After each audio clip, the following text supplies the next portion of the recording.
अजितदादांच्या विमान अपघातामागील खरं कारण समोर आले।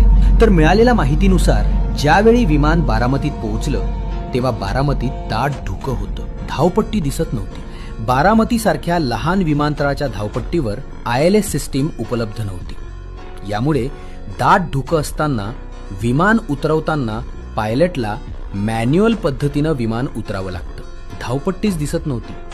तरीही पायलटनं पहिल्यांदा विमान उतरवण्याचा प्रयत्न केला। प्रयत्न अयशस्वी झाल्यानंतर हे विमान पुन्हा आकाशात झेपावलं। आकाशात एक मोठी गिरटी घालून धावपट्टीचा अंदाज घेऊन पुन्हा लँडिंग करायला आलं।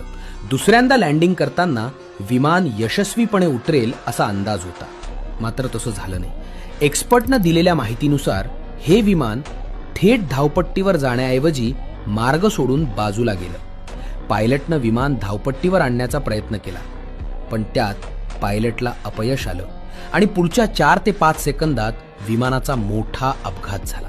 दरम्यान तपास सुरू आहे, त्यामुळे काय खुलासे होणार हे पाहणं महत्त्वाचे असेल।